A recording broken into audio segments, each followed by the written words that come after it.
Going company limited is considering a new project. So వీళ్ళు ఒక new ప్రాజెక్ట్ని start చేయాలనుకున్నారు. వాళ్ళ యొక్క ఇన్వెస్ట్మెంట్కి సంబంధించి ప్రొవైడ్ చేస్తున్నారు. వాళ్ళ యొక్క ప్రోడక్ట్ వచ్చేసి survival and it is estimated that IRR యొక్క ప్రాజెక్ట్కి సంబంధించిన ఐఆర్ఆర్ ఎంత చెప్తున్నారు, 16% చెప్తున్నారు. సో 16% ఐఆర్ఆర్ దగ్గర మనకి ఎన్పివి ఎంత ఉంటుంది అంటే ఎన్పివి వచ్చేసి 0 ఉంటుంది అట్ ఐఆర్ఆర్ ప్లేస్లో. అండ్ ఇది యొక్క ఎస్టిమేటెడ్ లైఫ్ వచ్చేసి 5 years ఎస్టిమేటెడ్ లైఫ్ అని చెప్తున్నారు.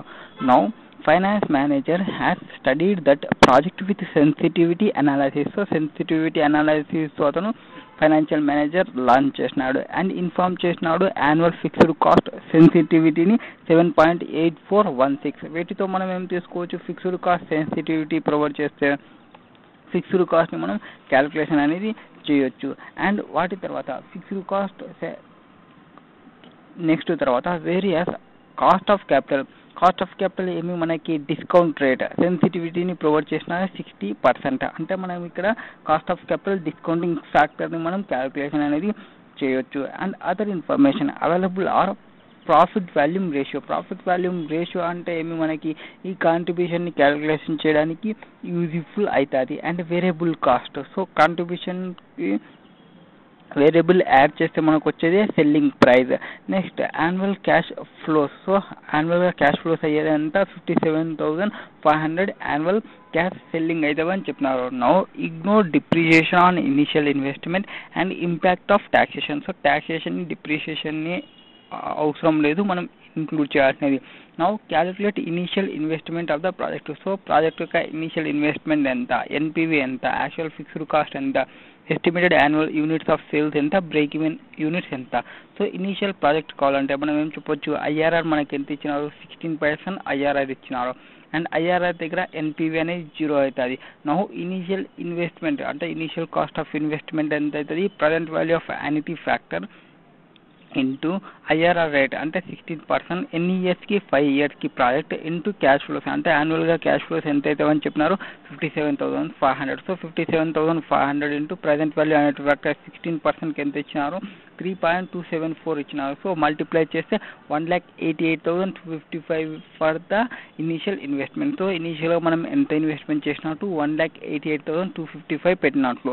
Next NPV of the project కావాలి. ఎన్పివి కావాలంటే ఏం చేయొచ్చు, మనకి సింపుల్గా కాస్ట్ ఆఫ్ క్యాపిటల్ ఉంటే కాస్ట్ ఆఫ్ క్యాపిటల్ మనకున్న ప్రజెంట్ వాల్యూస్ మొత్తం క్యాష్ ఇన్ఫ్లోస్ ఏమైతే ప్రజెంట్ వాల్యూ ఫ్యాక్టర్ చేసుకోవాలి, ఇనీషియల్ అవుట్ఫ్లో తీసేస్తే సరిపోతుంది. సో ఇనీషియల్ అవుట్ఫ్లో ఆల్రెడీ మనం క్యాలిక్యులేషన్ చేసినాము 1,88,255ని. ఇప్పుడు మనకి ఏం కావాలి, present value of cash inflows కావాలి. సో క్యాష్ ఇన్ఫ్లోస్ కావాలంటే నాకు క్యాష్ ఇన్ఫ్లోస్కి సంబంధించిన ఇన్ఫర్మేషన్ అంటే యాన్యువల్ క్యాష్ ఫ్లోస్ ఉంది 57,500 అండ్ వాటి యొక్క డిస్కౌంటింగ్ రేట్ కావాలి. డిస్కౌంటింగ్ రేట్ అనేది లేదు, బట్ నాకు డిస్కౌంటింగ్ రేట్ని కనుక్కోవడానికి సెన్సిటివిటీ అనేది ప్రొవైడ్ చేసినారు. సో ఇప్పుడు నేను సెన్సిటివిటీ ఉంది కాబట్టి sensitivity is equal to and IRR minus and cost of capital divided by cost of capital తీసుకుంటే నాకు వస్తుంది. సో కాస్ట్ ఆఫ్ క్యాపిటల్ నేను ఎక్స్ అనుకున్నాం. So 16 minus X divide by X is equal to 60%. అంటే నాకు X value ఎంత వస్తుంది,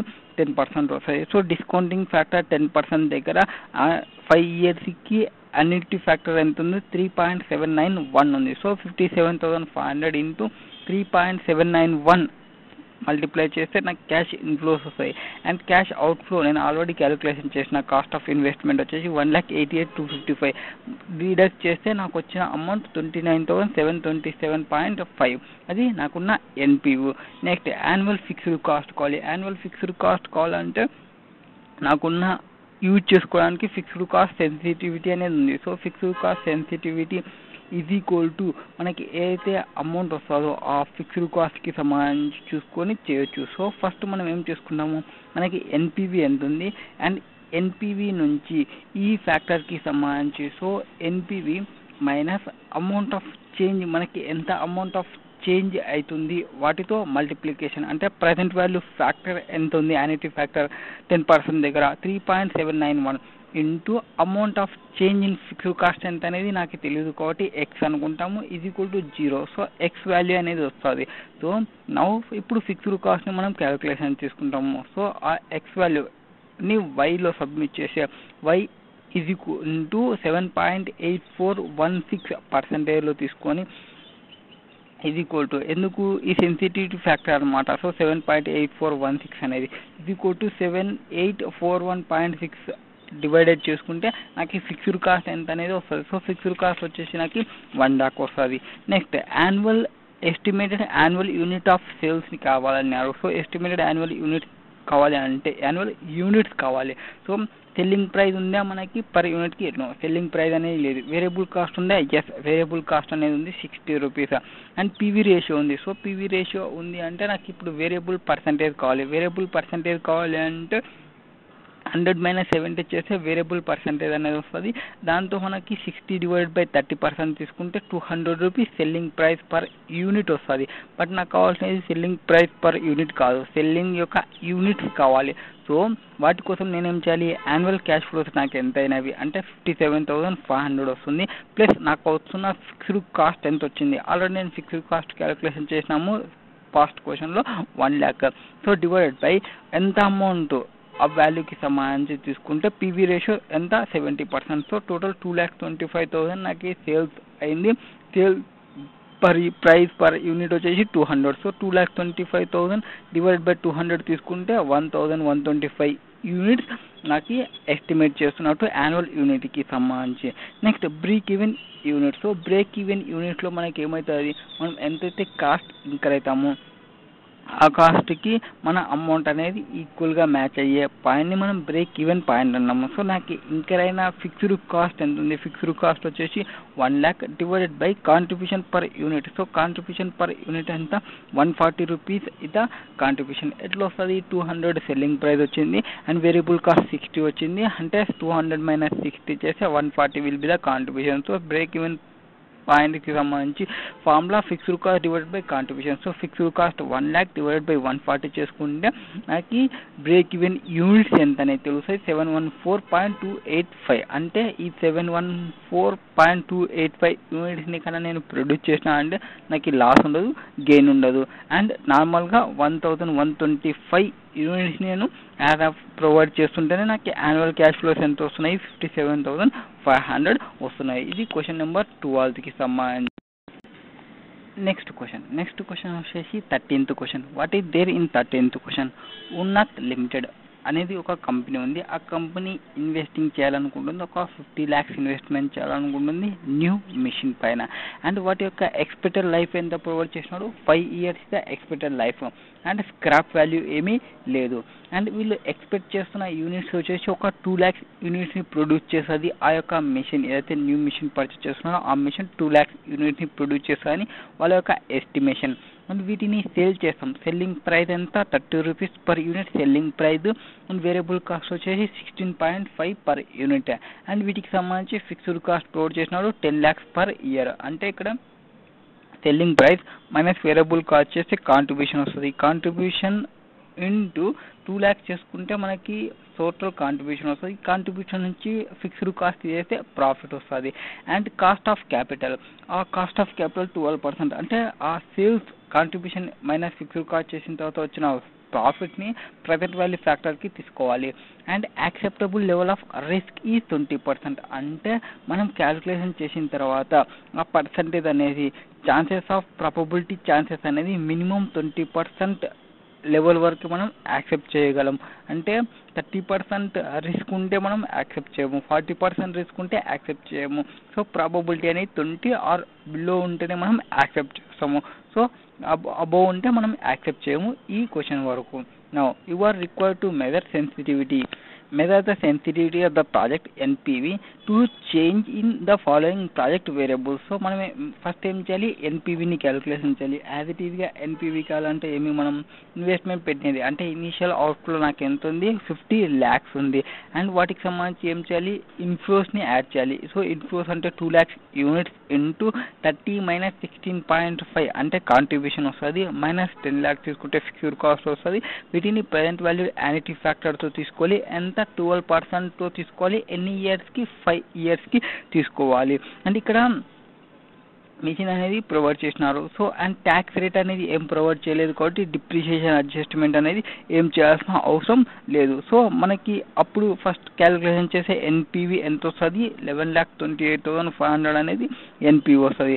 now as per projected variables, so different వేరియబుల్స్ని క్యాలిక్యులేషన్ చేయమన్నాడు. సో సేల్స్ ప్రైస్ ఇప్పుడు ఏం చేయాలంటే సెన్సిటివిటీ ప్రకారంగా చూసుకుంటే మనం 50 lakhs ఎంతైతే ఇన్వెస్ట్మెంట్ పెడుతున్నామో మినిమం మన యొక్క 50 lakhs బ్యాక్ వచ్చేలాగా ఆర్ బ్రేక్ ఈవెన్ అనొచ్చు, మనకి నో లాస్ నో గెయిన్ వచ్చేలాగా చూసుకోవాలి. అంటే మనకి సేల్ ప్రైస్ ఎంత ఉండాలి అనేది ఫస్ట్ క్వశ్చన్. సో 50 lakhs మనకు కావాలి. So 50 lakhs is equal to ఎన్ని యూనిట్స్ని సేల్ చేస్తాం, 2 lakhs యూనిట్ని సేల్ చేస్తాం. అండ్ సెల్లింగ్ ప్రైస్ ఎంత అది మనం క్యాలిక్యులేషన్ చేయాలి. అంటే assuming S minus variable cost ఉందా, S 16.5 variable cost into unit చేసుకుంటాము. దాని నుంచి మనము ఫిక్స్డ్ కాస్ట్ తీసేస్తాము. And present value annuity factor 12%, అంటే కాస్ట్ ఆఫ్ క్యాపిటల్ ఏదైతే ప్రొవైడ్ చేసినాడో 5 yearsకి తీసుకుంటే మనకి ఆ సెల్లింగ్ ప్రైస్ పర్ యూనిట్ ఎంత అనేది తెలుస్తుంది. So selling price per unit వచ్చేసి 28.43 అనేది వస్తుంది.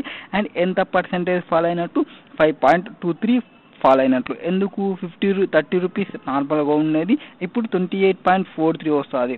సో 30 minus 28.43 divided by 30 తీసుకుంటే 5.23% అనేది ఫాలో అయింది. నెక్స్ట్ సేల్ ప్రైస్ తర్వాత సేల్ వాల్యూమ్ని క్యాలిక్యులేషన్ చేయాలి. సో సేల్ వాల్యూమ్ క్యాలిక్యులేషన్ చేయాలంటే సేమ్ బ్రేక్ ఈవెన్లోనే క్యాలిక్యులేషన్ చేయాలి. కాబట్టి investment 50 lakhs is equal to units మనకి తెలియదు కాబట్టి యూనిట్స్ని నేను వి అనుకుంటాము for example. And into contribution ఎంతనే కాంట్రిబ్యూషన్ 13.5 అంటే 30 minus 16.5 చేసుకుంటే 13.5 వస్తుంది. అండ్ ఫిక్స్డ్ కాస్ట్ని రిమూవ్ చేసుకోవాలి. And present value annuity factor cost of capital ఎంత ఉంది 12% ఇన్ 5 yearsకి తీసుకోవాలి. మనకి అప్పుడు మనకి ఈ ఎంత వాల్యూమ్ తీసుకోవాలి. So sales volume, so volume ఎంత అనేది తెలుస్తుంది. ఆ వాల్యూమ్ వచ్చేసి ఇప్పుడు 1,76,812 వస్తుంది. యాక్చువల్గా 2 lakhs చేస్తుంటుంది. ఇప్పుడు బ్రేక్ ఈవెన్కి రీచ్ కావాలంటే 1,76,812 మినిమం చేస్తే మనకి నో లాస్ నో గెయిన్ వస్తుంది. సో ఎంత డిక్రీజ్ అయినట్లు 2 lakhs minus 1,76,812 divided by 2 lakhs తీసుకుంటే 11.59 డిక్రీజ్ అయినట్లు. సో యాక్సెప్టబుల్ లెవెల్లోనే ఉన్నవి. నెక్స్ట్ వేరియబుల్ కాస్ట్ వచ్చేసి సో ఇప్పుడు వేరియబుల్ కాస్ట్ కావాలి. Same 50 lakhs is equal to 2 lakhs into selling price 30 minus variable cost. ఇప్పుడు వేరియబుల్ కాస్ట్ని కనుక్కున్నా కాబట్టి వేరియబుల్ కాస్ట్కి నేను అజ్యూమింగ్ వి అనుకోవచ్చు. మైనస్ ఫిక్స్డ్ కాస్ట్ తీసేయాలి. ప్రెజెంట్ వాల్యూ యాన్యుటీ ఫ్యాక్టర్ని తీసుకుంటే నాకు వేరియబుల్ కాస్ట్ ఎంత వస్తుంది 18.07 అనేది వేరియబుల్ కాస్ట్ వస్తుంది. అండ్ ఇంతకుముందు 16.5 ఉండే. సో 18.07 మైనస్ 16.5 డివైడ్ బై 16.5 తీసుకుంటే ఎంత ఫాల్ అయినట్లు 9.51 ఫాల్ అయినట్లు. నెక్స్ట్ వేరియబుల్ కాస్ట్ తర్వాత on further investigation it is found that there is significant chances that the expected sales volume of 2 lakhs. So 2 lakhs value అనేది change అయ్యే chances ఉంది, మనం achieve కాకపోవచ్చు అనేది వాళ్ళ యొక్క సిగ్నిఫికెంట్ ఛాన్సెస్ ఉన్నాయంట. దానికోసం సేల్స్ మేనేజర్ ఏం చేస్తున్నాడు, suggested that sales volume could depends on the expected economic state which would be assign the following probabilities. So 1 lakh poor normal good. So 1,75,000 2 lakhs 2,25,000 probability ఎంత ఉంది 0.3 0.6 0.1. Calculated expected NAV of the project and give you a decision whether company should accept project or not. So ప్రాజెక్ట్ని accept చేయాలా accept చేయకూడదు అనేది question. So first projected so వాటి కోసం మనం ఏం క్యాలిక్యులేషన్ చేయాలి, ఎక్స్పెక్టెడ్ ఎన్పివి క్యాలిక్యులేషన్ చేయాలి. So 1,75,000 into probability, 2 lakhs into probability, 2,25,000 into probability తీసుకుంటే మనకి 1,95,000 వస్తుంది. సో ఇక్కడ ఎన్పివి కావాలి. ఓకే క్వాంటిటీ వచ్చింది, యూనిట్స్ వచ్చినాయి. సో క్వాంటిటీ ఆర్ యూనిట్ అన్న ఒకటే. సో 1,95,000 ఇంతకుముందు 2 lakhs తీసుకుంటుంటుంది, ఇప్పుడు 1,95,000 ఇంటూ కాంట్రిబ్యూషన్ ఎంత 13.5 మైనస్ ఫిక్స్డ్ కాస్ట్ తీసేసి ప్రెజెంట్ వాల్యూ యాన్యుటీ ఫ్యాక్టర్ తీసుకుని దాని నుంచి మనం ఇన్వెస్ట్మెంట్ చేసిన అమౌంట్ ఎంత 50 lakhs. సో 50 lakhsని రిమూవ్ చేస్తే మనకు వచ్చే వాల్యూ 8,85,163 వస్తుంది. సో 2 lakhs తీసుకున్నప్పుడు ఎన్పివి నాకు 11,28,500 సంథింగ్ వచ్చింది. ఇప్పుడు 8,85,163 వస్తుంది. ఇది ఎక్స్పెక్టెడ్ ఎన్పివిలో. ఇప్పుడు మనం ఏం చేయాలంటే సిచ్యువేషన్లో వరస్ట్ కేస్ సినారియోలో ఎట్లుంటుంది, బెస్ట్ కేస్ సినారియోలో ఎట్లుంటుంది అనేది చూడాలి. ఫస్ట్ వరస్ట్ కేస్ సినారియోలో నేను ఎంత తీసుకోవచ్చు, పూర్లో 1,75,000 తీసుకోవచ్చు. So 1,75,000 into contribution minus fixed cost తీసుకొని into present value annuity factor minus 50 lakhs తీసేస్తే నాకు ఎన్పివి అనేది నెగిటివ్ వస్తుంది. అంటే ఒకవేళ నేను అనుకున్నట్లు కాకుండా పూర్ సిచ్యుయేషన్లో వస్తే 88,000 నేను లాస్ అయ్యే ఛాన్సెస్ ఉంది. ఓకే, బెస్ట్ కేసులో 2,25,000 ఉంది. So 2,25,000 into 13.5 minus 10 lakhs into present value factor annuity factor minus 50 lakhs తీసుకుంటే 23,45,188 సంథింగ్ వస్తుంది. అది బెస్ట్ కేస్ సినారియోలో, అంటే నాకు ప్రాఫిట్ వస్తుంది కాబట్టి నో ప్రాబ్లం. బట్ నెగిటివ్ వచ్చిన కేసులో ఏది నెగిటివ్ ఎంత వచ్చింది, 88,188 ఇస్ నెగిటివ్. అంటే అక్కడ పూర్గా వచ్చినామంటే ప్రాబబిలిటీ ఎంత ఉంది, 30% ఛాన్సెస్ అరైజ్ అయింది నెగిటివ్ పాజిటివ్కి, బట్ 70% ఛాన్సెస్ ఆఫ్ పాజిటివ్కి వచ్చేటట్టు. ఇప్పుడు ఇది యాక్సెప్ట్ చేయాలన్నా యాక్సెప్ట్ చేయకూడదా అంటే 30% కంపల్సరీ పోతుందని తెలిసినప్పుడు, బట్ కంపెనీ ఏమనుకుంటుంది యాక్సెప్టబుల్ లెవెల్ ఆఫ్ రిస్క్ అనేది ఓన్లీ 20%కే తీసుకుంది. సో 20% కంటే ఎక్కువ ఉంటే యాక్సెప్ట్ చేయకూడదు అనుకుంటుంది. సో పూర్ సినారియోలో 20% క్రాస్ అవుతుంది కాబట్టి నెగిటివ్ ఎన్పివి వస్తుంది కాబట్టి ప్రాజెక్ట్ అనేది యాక్సెప్ట్ చేయకూడదు. ఇది క్వశ్చన్ నెంబర్ 13కి సంబంధించి. So next question 14th question. What is there in 14th question? The textile manufacturing company limited is considering one of two mutual exclusively proposal. So project M వాళ్ళ చేతిలో ఉంది, project ఎం అనేది వాళ్ళ చేతిలో ఉంది. ప్రాజెక్ట్ ఎంకి సంబంధించి 8,50,000 ఎక్స్పెండిచర్ అవుతుంది, ప్రాజెక్ట్ ఎన్కి సంబంధించి 8,25,000 respectively. So the certainty equivalent approach. So వీళ్ళు ఏ అప్రోచ్ వెళ్తున్నారు, సర్టెనిటీ ఈక్వలెంట్ అప్రోచ్లో వెళ్తున్నారు. Is used in incorporating risk in capital budgeting decision. So capital budgeting డెసిషన్లో వాళ్ళు యూజ్ చేస్తున్న అప్రోచ్ సర్టెనిటీ ఈక్వలెంట్ అప్రోచ్ని యూజ్ చేస్తున్నారు. The current yield of government bond is 6%, అంటే రిస్క్ ఫ్రీ రేట్ వచ్చేసి 6%, and this is used had the risk free rate. The expected net cash flows and their certainty equivalents are as follow. So project ఎంకి సంబంధించి 3 years cash ఫ్లోస్ని provide చేసినారు, 4,50,000, 5,00,000, 5,00,000, and ఈ certainty equivalent 0.8, 0.7 and 0.5. So టోటల్గా చేస్తే అది I think 2 అవుతుంది. And project ఎన్కి సంబంధించి 4.5 lakhs, 4.5 lakhs and 5 lakhs. So ఈ సర్టనిటీ ఈక్వలెంట్ ఇక్కడ చేస్తే 2.4 వస్తుంది. Next present value factors of ₹1 discounted at 6% వచ్చేసి 1 yearకి 0.943, 0.890, 0.840. మనకు కావాల్సింది ఏమైనా చూసుకున్నాం. Required which project should be accepted. So ఏ ప్రాజెక్ట్ని యాక్సెప్ట్ చేయాలంటే మనం సింపుల్గా ఎన్పివిని క్యాలిక్యులేషన్ చేయాలి. ఎన్పివి కోసం ఏం చేయాలి, మనకి 4,50,000 ఏదైతే క్యాష్ ఫ్లోస్ ఇచ్చినారో ఇంటూ ఆ కోఎఫిషియంట్ ఏదైతే ఇచ్చినారో సర్టెనిటీ ఈక్వలెంట్ ఏదైతే ప్రొవైడ్ చేసినారో వాటితో మల్టిప్లై చేయండి, అంటే అడ్జస్ట్మెంట్ అనేది చేయాల్సి వస్తుంది. సో ఆఫ్టర్ అడ్జస్ట్మెంట్ చేసిన తర్వాత అడ్జస్టెడ్ క్యాష్ ఫ్లోస్ వస్తాయి. అడ్జస్టెడ్ క్యాష్ ఫ్లోస్ని ప్రజెంట్ వాల్యూ ఫ్యాక్టర్ అంటే 6% ప్రజెంట్ వాల్యూ ఫ్యాక్టర్తో చేసుకుంటే present value of cash inflows వస్తుంది. వాటి నుంచి ఇనీషియల్గా నేను ఎంత ఇన్వెస్ట్మెంట్ పెట్టినారు, 8,50,000 ఇన్వెస్ట్మెంట్ పెట్టినారు. సో ఆ అమౌంట్ని తీసేస్తే మనకి ఫస్ట్ ఎన్పివి వచ్చేసి 10,980 వచ్చేస్తుంది. అండ్ సెకండ్కి సంబంధించి ప్రాజెక్ట్ ఎన్కి సంబంధించి same cash flows into certainty equivalent చేసుకుంటే మనకి అడ్జస్టెడ్ క్యాష్ ఫ్లోస్ వస్తాయి. అడ్జస్టెడ్ క్యాష్ ఫ్లోస్ని 6% ప్రజెంట్ వాల్యూ ఫ్యాక్టర్ చేసుకుంటే టోటల్ ప్రజెంట్ వాల్యూ ఎంత అనేది తెలుస్తుంది. టోటల్ ప్రజెంట్ వాల్యూకి సంబంధించి ఆ అమౌంట్ నుంచి ఇనిషియల్ ఇన్వెస్ట్మెంట్ 8,25,000ని మనం రిమూవ్ చేసేస్తే ఎన్పివి అనేది 1,71,315 వస్తుంది. సో ఎన్పివిలో బోత్ పాజిటివ్ వచ్చినాయి, బట్ హైయెస్ట్ ఎన్పివి ఏదానికి వస్తుంది, ప్రాజెక్ట్ ఎన్కి వస్తుంది. సో ప్రాజెక్ట్ ఎన్వి అనేది హయ్యర్ ఉంది కాబట్టి ప్రాజెక్ట్ ఎన్ని మనం యాక్సెప్ట్ చేయడం better option. And second question ఏం ప్రొవైడ్ చేస్తున్నారు, so if risk adjusted discount rate method use చేస్తే. సో ఫస్ట్ మనం యూజ్ చేసినది సర్టెనిటీ ఈక్వలెంట్ అప్రోచ్ని యూజ్ చేసినాం. ఇప్పుడు ఏం చేయమంటాడు, రిస్క్ అడ్జస్టెడ్ డిస్కౌంట్ రేట్ మెథడ్ని యూజ్ చేయండి. Which project be apprised with risk higher rate and why. So మనకి ఈ సర్టెనిటీ ఏదైతే సర్టెనిటీ ఈక్వలెంట్ కోఎఫిషియంట్ ఆఫ్ ప్రాజెక్ట్ని చూసుకుంటే మనకి ప్రాజెక్ట్ ఎంకి ఎంత వచ్చింది, 2 వచ్చింది. ఆ 2 ఎట్లా వస్తుంది మనకి 0.8 + 0.7 + 0.5 చేసుకుంటే 2 వచ్చేస్తుంది. Is lower than the project N అంటే 0.9 ప్లస్ 0.8 ప్లస్ 0.7 దట్ ఈస్ 2.4 అవుతుంది. అంటే ఇక్కడ కోఎఫిషియంట్ సర్టెనిటీ ఈక్వలెంట్ అనేది తక్కువ ఉన్నది, ఎంకి తక్కువ ఉంది. సో ఎంకి తక్కువ ఉంది కాబట్టి ఎం అనేది రిస్కియర్ ఉన్నట్లు. దెన్ ప్రాజెక్ట్ ఎన్తో చూసుకుంటుంటే higher the riskiness of the cash flows, so the lower will be the certainty equivalent. If risk adjusted discount రేట్ని మెథడ్ని కన్నా యూజ్ చేస్తే ప్రాజెక్ట్ ఎం అనేది అనలైజ్ చేస్తుంది హయ్యర్ రేట్కి సంబంధించి. సో రిస్క్ అడ్జస్టెడ్ డిస్కౌంట్ రేట్లో ఇక్కడ బేసిస్ ఏం తీసుకుంటాం మనం, ప్రెమిసెస్ రిస్కీనెస్ ఆఫ్ ద ప్రపోజల్ ఏముంది వాటికి అడ్జస్ట్మెంట్ చేయడము, డిస్కౌంటింగ్ రేట్ని అడ్జస్టింగ్ చేయడము. అండ్ మోర్ రిస్కీ ఫ్యాక్టర్ ఏదైతే క్యాష్ ఫ్లో ప్రకారంగా మోర్ రిస్కీ ప్రపోజల్ ఏముంది వాటిని డిస్కౌంటింగ్ చేయడము రిలేటివ్ హయ్యర్ డిస్కౌంట్ రేట్తో తీసుకొని అండ్ వాటిని కంపేర్ చేయాలి అదర్ ప్రపోజల్తో కంపేర్ చేయాలి. ఈ క్యాష్ ఫ్లోస్ లెస్ రిస్క్ ఉన్నవి అనేది చెక్ చేసుకోవడానికి. ఇక్కడ ఎన్ని ఇన్వెస్టర్ ఎవరైతే ఉంటారో వాళ్ళు ఇక్కడ బేసికల్గా రిస్క్ అవర్స్లో ఉంటారు. ఈ రిస్క్ అడ్జస్టెడ్ డిస్కౌంట్ రేట్లో RADARలో అందరూ రిస్క్ అవర్స్ పర్సన్సే ఉంటారు.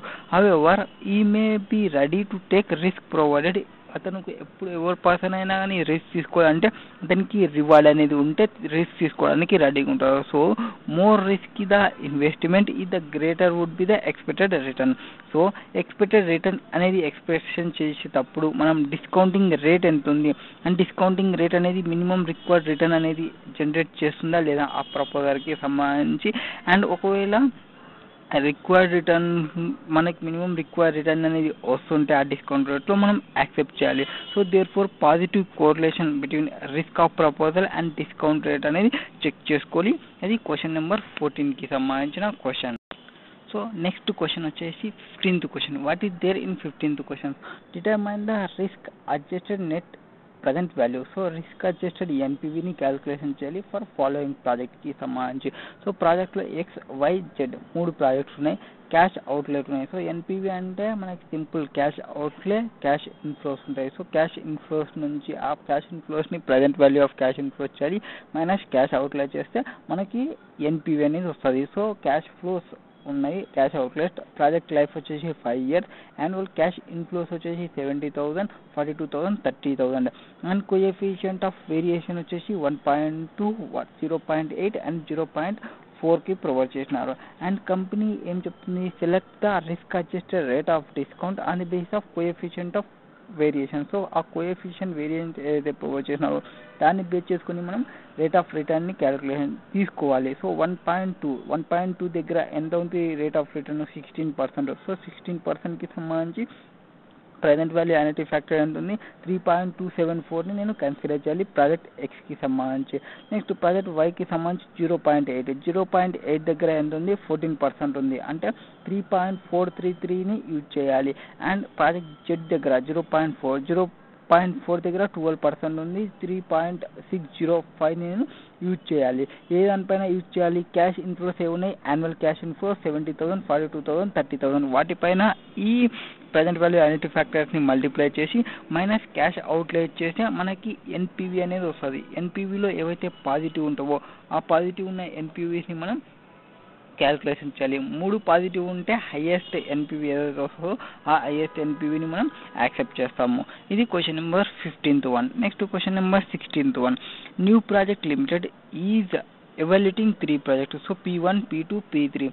Following information is available in respect of this project కి సంబంధించి. సో P1, P2, P3 ఉంది. అండ్ కాస్ట్ వచ్చేసి 15 lakhs, 11 lakhs, 19 lakhs. ఇన్ఫ్లోస్ వచ్చేసి ఇయర్ 1కి సంబంధించి ప్రాజెక్ట్ 1కి అన్ని ఇయర్లో 6 lakhs ఉంది, అంటే డైరెక్ట్ ప్రజెంట్ వాల్యూ యాన్యుటీ ఫ్యాక్టర్స్ని తీసుకోవచ్చు. ప్రాజెక్ట్ 2కి సంబంధించి డిఫరెంట్ క్యాష్ ఫ్లోస్ ఉన్నాయి కాబట్టి ప్రజెంట్ వాల్యూ ఫ్యాక్టర్స్ని తీసుకోవాల్సి వస్తుంది. ప్రాజెక్ట్ 3కి కూడా డిఫరెంట్ క్యాష్ ఫ్లోస్ ఉన్నాయి కాబట్టి ప్రజెంట్ వాల్యూ ఫ్యాక్టర్స్ని తీసుకోవాల్సి వస్తుంది. రిస్క్ ఇండెక్స్ అంటే బీటా అనమాట. 1.8, 1, 0.6. Minimum required rate of return వచ్చేసి 15% మినిమం రిక్వైర్డ్ రిటర్న్ కావాలి. అప్లికబుల్ ట్యాక్స్ రేట్ వచ్చేసి 40%, రిస్క్ ఫ్రీ రేట్ వచ్చేసి 10%. సో రిస్క్ ఫ్రీ రేట్ మనకి 10% ఉంది అంటే ఇప్పుడు మార్కెట్లో 15% ఉంది, మనకి రిస్క్ ఫ్రీగా 10% దొరుకుతుంది.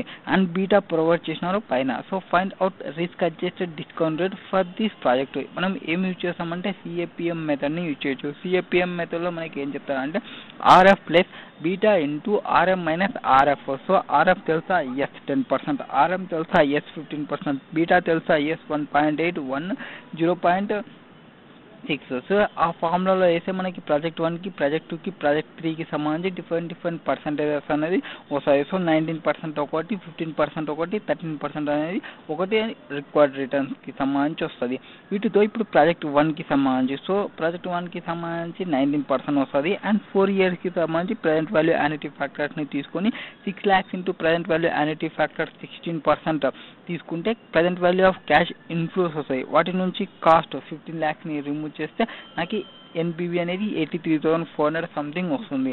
అండ్ ప్రాజెక్ట్ 2కి సంబంధించి డిఫరెంట్ క్యాష్ ఇన్ఫ్లోస్ ఉన్నాయి కాబట్టి నేను ప్రజెంట్ వాల్యూ ఫ్యాక్టర్స్ని యూజ్ చేయాలి. ఇక్కడ ప్రజెంట్ వాల్యూ ఫ్యాక్టర్స్ నాకు ఏది వస్తుంది? 15% ప్రజెంట్ వాల్యూ ఫ్యాక్టర్ వస్తుంది. వాటిని నేను క్యాలిక్యులేషన్ చేయాలి. వాటితో నేను క్యాలిక్యులేషన్ చేసి ప్రజెంట్ వాల్యూ క్యాష్ ఇన్ఫ్లోస్ వస్తాయి. వాటి నుంచి నేను present cash outflow, so cash outlay ఎంత ఉంది? 11 lakhs. సో 11 lakhs రిమూవ్ చేస్తే 1,67,800 సంథింగ్ అమౌంట్ వస్తుంది. అండ్ ప్రాజెక్ట్ 3కి సంబంధించి సేమ్ ఆ రేట్ 13% రేట్ వస్తుంది. 13% రేట్తో ప్రజెంట్ వాల్యూ ఫ్యాక్టర్స్ని యూజ్ చేయాలి.